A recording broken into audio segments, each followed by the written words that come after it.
99.9.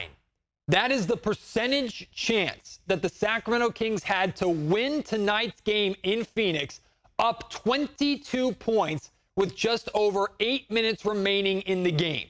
Instead, the Kings completely fall apart. They blow the biggest fourth quarter lead since the NBA bubble, and they fall in Phoenix 119 to 117. Oh yeah, we're mad.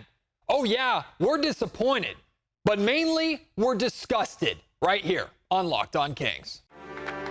You are Locked On Kings, your daily Sacramento Kings podcast, part of the Locked On Podcast Network, your team every day. And now, ladies and gentlemen, it is that time. Time for another episode of Locked On Kings. Hello and welcome into Locked On Kings, your podcast hub for Sacramento Kings coverage all season long. Today's episode is brought to you by FanDuel. Make every moment more. Right now, new customers can get $150 in bonus bets guaranteed with any $5 bet. You can find out more at FanDuel.com/LockedOn. My name is Matt George. I have the privilege of being your host here. I'm a Sacramento sports anchor and reporter from ABC 10 News. Where the hell do we go from here? What do we do? What do we talk about? What do the Sacramento Kings do tonight after blowing this lead, after losing a game that they absolutely should have won, the second straight night where the Kings should have won but didn't because of self-inflicted wounds, because they completely fell apart? And I know that the Kings have been getting blown out and getting their butts kicked way too many times this season, and that in its own right has been unacceptable. We've talked about it a lot here over the course of this season so far. And many of us have been calling for, hey, Matt, just if you're going to lose competitively, right? Don't lose by 10, 20, 30 points like you've done so many times this season, right? Lose a close game. Well, here we are. The Kings ending this 5-game road trip 3-2 when it should have been 4-1.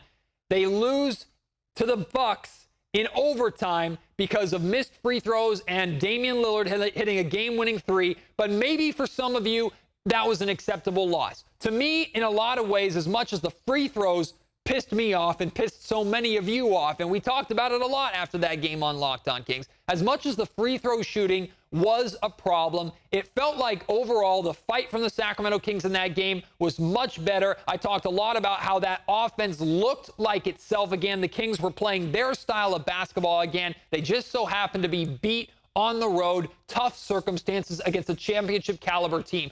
Okay, fine, accept it and move on. You can't move on and then blow a 22-point lead against the Phoenix Suns. The Kings return home and take on the Indiana Pacers on Thursday. Tyrese Halliburton not expected to play. He's been out with that injury, which sucks for that matchup. But to be completely honest with you, I know the Kings want to get back on the floor. I know the Kings cannot wait and are going to stew all day tomorrow getting ready for that game to have the opportunity to show that what happened in Phoenix is not who they are, to take out that frustration on the Indiana Pacers. Maybe they will, maybe they won't. At this point in time, I don't care. I don't want to see it, right? They can't wait to get out there, but I sure as hell can. Where do the Kings go from here? It only took them 7 minutes and 37 seconds to blow a 22-point lead. The Suns finished this game on a 32-8 run. From the 6:14 mark in the fourth quarter to the 2:06 mark, the Sacramento Kings did not make a shot. They made free throws. They did not make a shot. That's 4 minutes and 8 seconds that this offense, which is the strength and identity of this Kings team, or at least it's supposed to be, has completely disappeared. They could not shoot because the Phoenix Suns went small. That's the reason why this Kings offense got completely taken out of sorts and completely fell apart, because the Phoenix Suns, who you've been picking apart all game long through good ball movement, good choices with the ball, good cutting, swinging the ball around, getting to the paint, touching the paint, and then spraying the ball out. You've been doing that for damn near the entire game. But as soon as the Phoenix Suns decide that they're going to pull their center out and play Kevin Durant at the 5, that's when everything falls apart? Hell no. That's an excuse to me. The Kings fell apart because they went away from what they do best. And we're going to spend a good portion of this podcast because I had been planning for most of this game to be talking about a Kings win and to be talking about how for the second straight game, the Kings offense looked like themselves again. For the second straight game, that identity, what the Kings were known for last year, seemed to be making its return. And I had a bunch of numbers to look through and compare last season offensively to this season offensively and see where it's different. And I found some very interesting results. We're going to get to that in the next segment. But instead of focusing on that after a win and what the Kings can still do better to correct those offensive inefficiencies that they have, but after a good offensive performance, instead, here we are talking about a Kings team who completely fell apart and blew a ridiculous lead. The Kings are the first team now since August of 2020 to blow a 22-point lead in the fourth quarter. Other teams were 0 and 1,244, down 22 points in the fourth quarter, again, since August of 2020. De'Aaron Fox and Malik Monk. Let's talk about them. I have the final box score here in front of me. It might as well say irrelevant on it. Like, I don't care that Domantas Sabonis, did he have another triple-double? He did. Great. I don't care. I don't care that De'Aaron Fox had 33 points and made 6 3-pointers. I don't care. It's all in a big fat L that never should have happened. Here is what I care about. After De'Aaron Fox and Malik Monk combined 1 of 4 from the free throw line in that loss in Milwaukee, they come out and they shoot 14 of Sacramento's 18 field goal attempts in the fourth quarter, and they go 4 of 14, less than 30%. There's a very fine line between being a clutch player and playing isolation hero ball. And the Phoenix Suns had been trying to play isolation against the Sacramento Kings the entire damn game. And the Kings offense, or rather the Kings defense, looked great, looked excellent against them. Excellent the entire night. Because the Suns were not moving the ball. Suddenly, when the Kings are falling apart and the Suns are getting out in transition, they're moving the ball around the perimeter, shots are starting to fall. Weird how the Suns beat the Sacramento Kings the same way the Kings have been beating the Suns the entire night. The Kings went to isolation, hero ball, relied way too much on 2 guys who dropped the ball. Now, I understand De'Aaron Fox is the clutch player of the year. And I understand more often than not in the Monk-Fox era, those two have done great things in the fourth quarter compared to bad things. So I'm not going to stand here and say that the Kings need to go away from the 2 of them in the fourth quarter from here on out. That's ridiculous, right? Those 2 are so, in so many ways the lifeblood, the energy of the Sacramento Kings. They both have the green light in the fourth quarter, and I'm okay with that. I'm okay to ride or die with those 2. That being said, you died because of them tonight. You died because of their free throw shooting the night before, too. If anybody is looking themselves in the mirror, it has to be those 2 first and foremost. Mike Brown also has to be looking in the mirror, too. Everybody on this Kings team, coaching staff, front office, who should be looking to make moves, and I know is looking to make moves, everybody needs to look at themselves in the mirror and ask themselves one question. Who is going to take charge and do something about what the Sacramento Kings have been showing for the most part this season, which is inconsistency, lack of leadership? Who is going to stand up and do something about it? Who's going to say something? Who's going to change something? I'm sure changes are being made and conversations are being had behind the scenes, right? Even though I saw De'Aaron Fox smiling while walking off the court at the end of the game, De'Aaron Fox is able to just take these games, crumple them into a ball, and forget them as soon as he leaves the arena. That's his coping mechanism. Whether you like it or not, that's how he handles things. I don't know if that's the right or wrong way to handle it. I'm not too happy seeing my star smiling after blowing a 22-point lead. I'm also not happy seeing Malik Monk going up and talking to the officials after the game, clearly frustrated with the officials, when he just a couple of weeks ago was telling the media that the Kings are talking to the officials too much.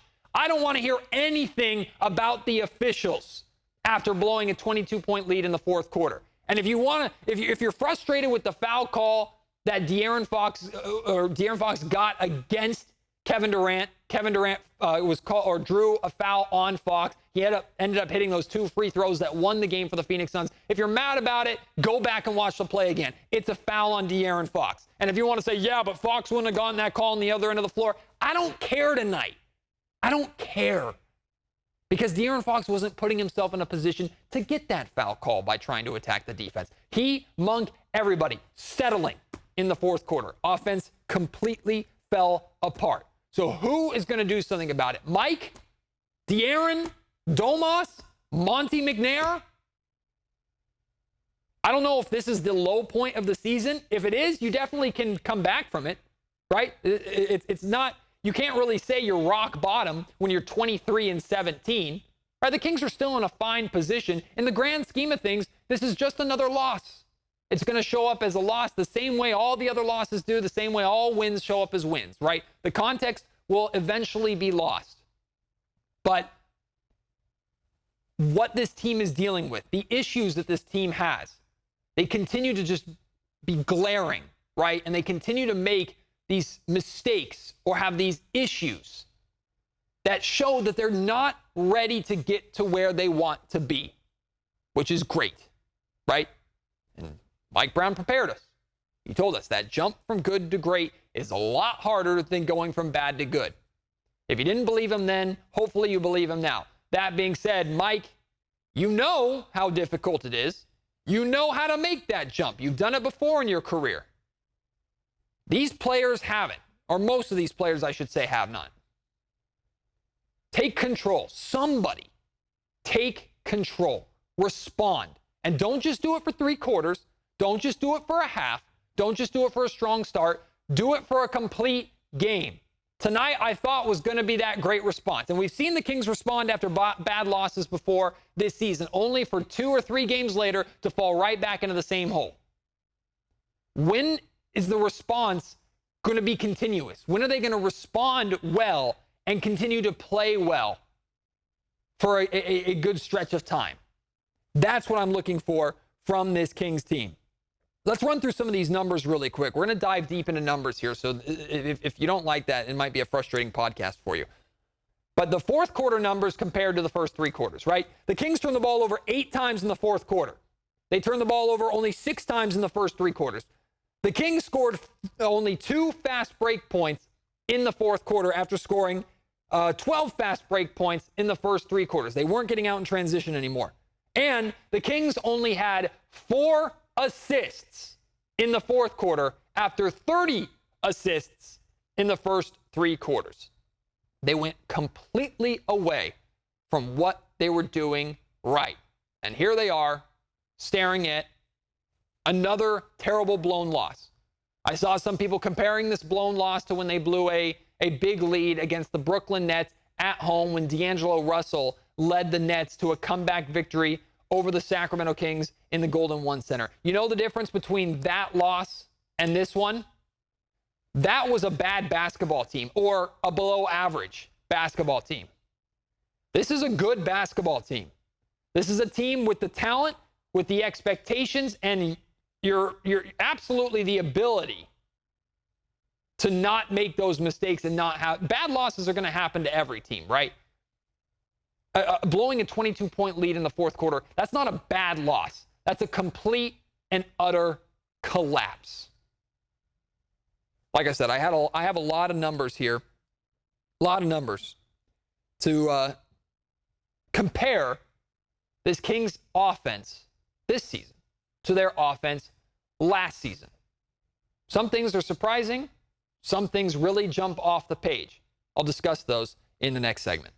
Today's episode of the Locked On Kings podcast is brought to you by BetterHelp, a fitting sponsor for this episode of Locked On Kings. BetterHelp deals with mental health and with therapy. If you're thinking about giving therapy a try, BetterHelp is the source that you should use. Look, in all seriousness, mental health can be something as simple as frustrations after your favorite team blows a big lead in the fourth quarter, to serious issues that you need to talk to somebody about, you need to unpack, you need to work through. All that stuff can pile upon us and weigh us down, and it could include weight that we're not even aware that we are carrying. I've been seeing a therapist since COVID, right? And it's been an amazing decision for me, something that I've really, really enjoyed, something that I look forward to, because I came into therapy thinking I didn't need it because my problems weren't big enough, right? I didn't have any kind of serious issue or things like that I know a lot of people deal with. And if you are dealing with that, please, I encourage you, therapy is essential. But for those of you who aren't dealing with that, who are kind of like me, where you think, yeah, I have little things and stuff like that, but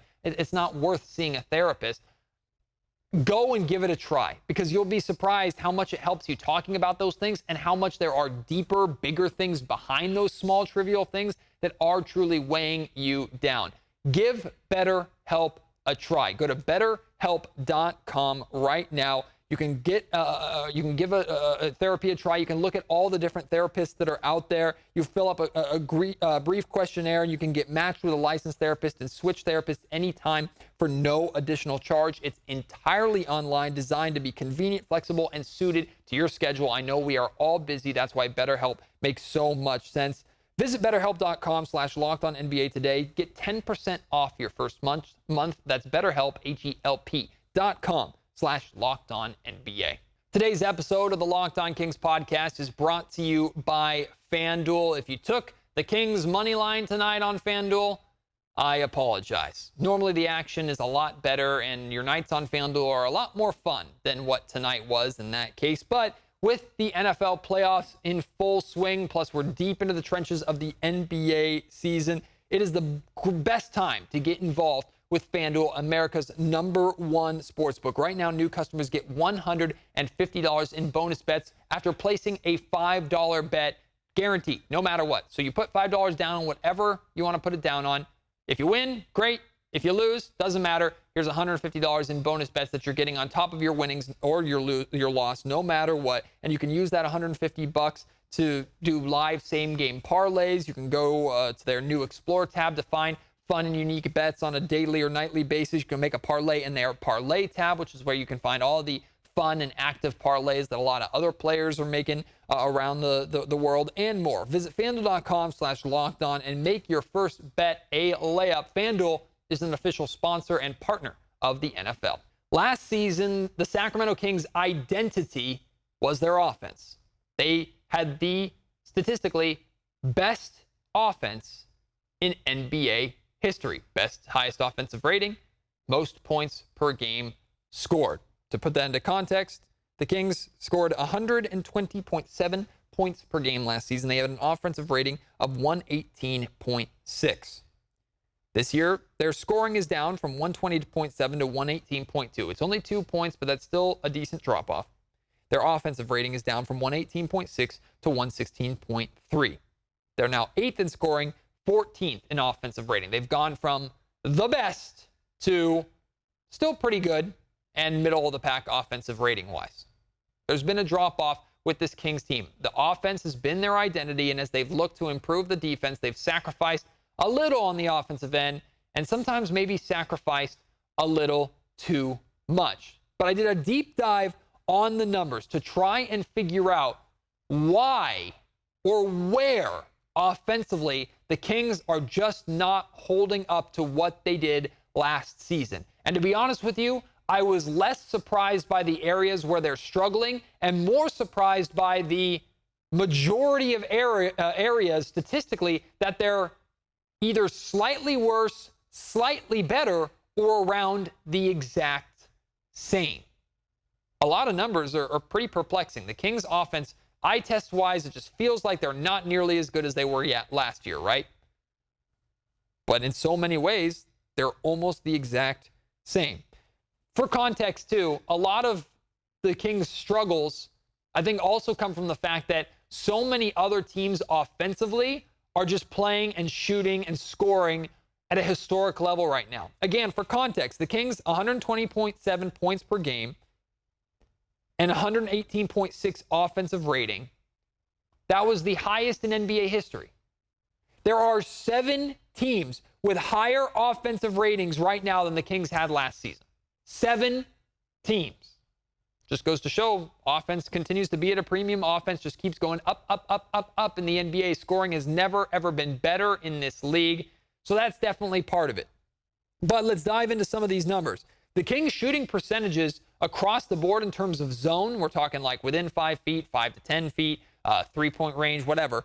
Like, they're actually almost identical. Some have very, very slight drop-offs. The biggest drop-off is from the mid-range. In 15 to 19 footers, the Kings are down from 45% to 36%. So that mid-range jumper has fallen off for the Kings. And I think a lot of that also has to do with the play of De'Aaron Fox a little bit. But that mid-range jumper, that 15 to 19 feet, that's where the Kings have completely fallen apart. But that does not explain why offensively they look so much worse, or they're struggling so much more offensively this year than they did last year.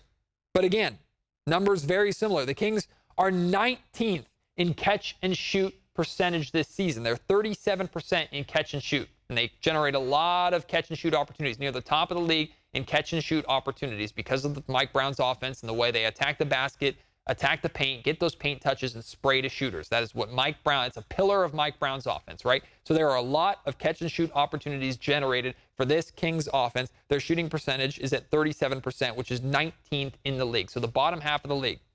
Last season, that percentage was only 38.5%. So only 1.5% better, but that was 10th in the league. I expected that number to be drastically different.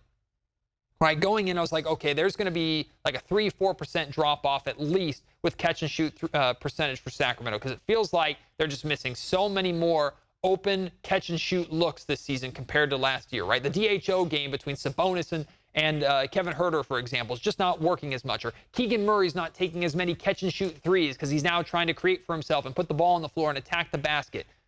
Those seem like natural explanations, but you look at the numbers, and they're almost the exact same. What does that say? Teams are just shooting the ball better. Like, if the Kings have only a 1.5% worse catch and shoot percentage, but that is 9 spots worse than they were last year, that means other teams are just shooting the ball well right now.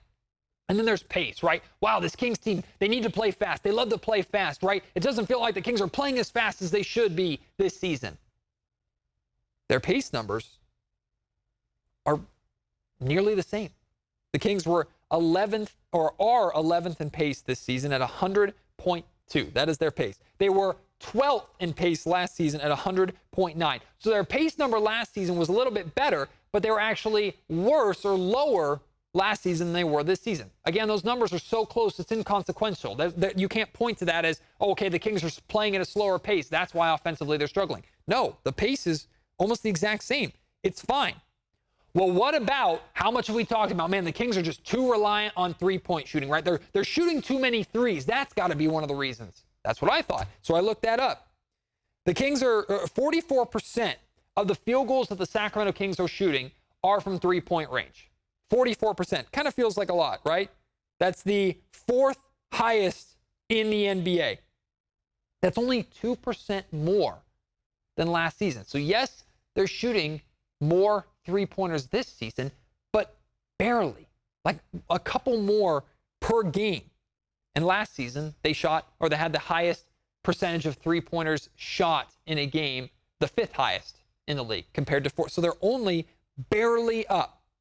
What about Kings ball movement, right? When this Kings team is at their best, and this is what they were doing so well in this game to start, right? The assist to turnover ratio in this game was amazing. They were assisting on almost every bucket. They had 15 assists at the end of the first quarter, right? The Kings were doing such a good job sharing the basketball. That is Sacramento Kings basketball, right?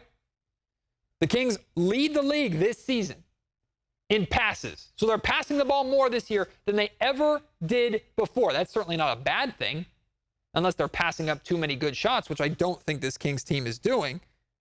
The Kings are 5th in total assist percentage, up from 7th last year, meaning percentage of their shots are coming off of assists.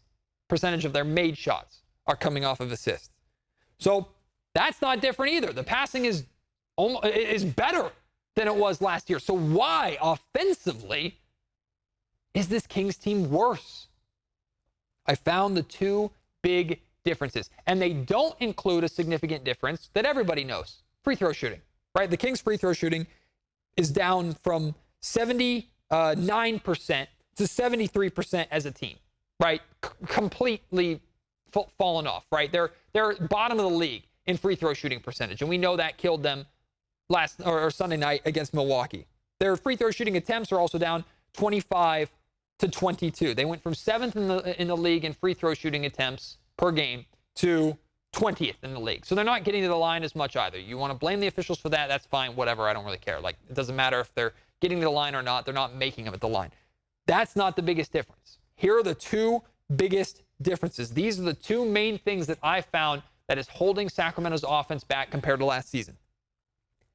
Fast break points and points off of turnovers.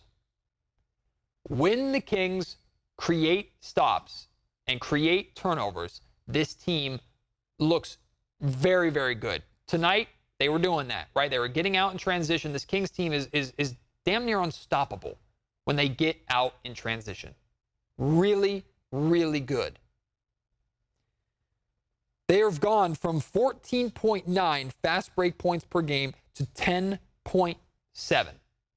That's 7th in the league in fast break points to 25th. The Kings have gone from 17.6 points off of turnovers a game to 15.4. That's 11th in points off of turnovers to 27th. They've gone from top half of the league and at least in fast break points, top 10 in the league, to almost at the very bottom in points off of turnovers and fast break points.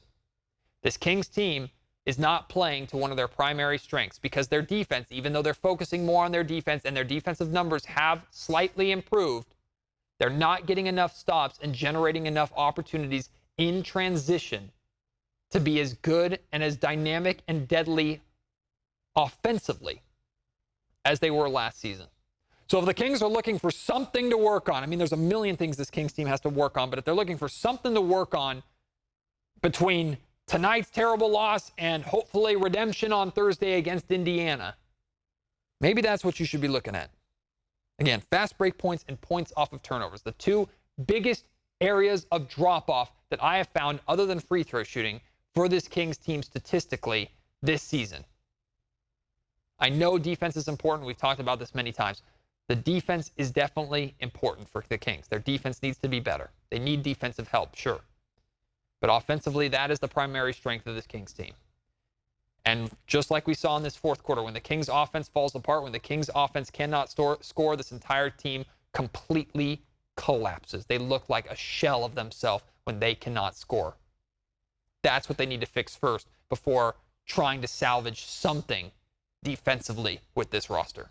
Today's episode of the Locked On Kings podcast is also brought to you by Jase Medical. I know we come to sports to escape for some of the crazy realities of real life, but can we talk for a minute about being prepared for real life? According to the FDA, pharmacies are running out of antibiotics right in the middle of the worst flu season in over a decade. That's really scary. I can't imagine being in a situation where my wife, Brittany, or my son, Arthur, don't have access to the medications and antibiotics and the things that they need to get better, right? I don't even want to humor that idea. Well, thankfully, I don't have to because I have the Jase case, which is a pack of 5 different antibiotics to bring a long list, or rather to treat a long list of bacterial infections, such as UTIs, respiratory infections, sinusitis, skin infections, among others. This is stuff that can happen to any one of us, so we always have to be prepared. Visit jasemedical.com and complete your physician encounter. It'll be reviewed by a board-certified physician, and your medications will be dispensed by a licensed pharmacy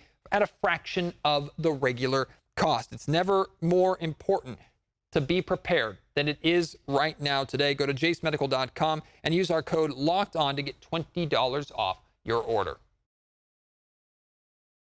Well, for those of you who have stuck with me through all those numbers, first off, thank you. I appreciate you. Hopefully those numbers were revealing to you in some way, or you learned a thing or two from that. It didn't bore you too much.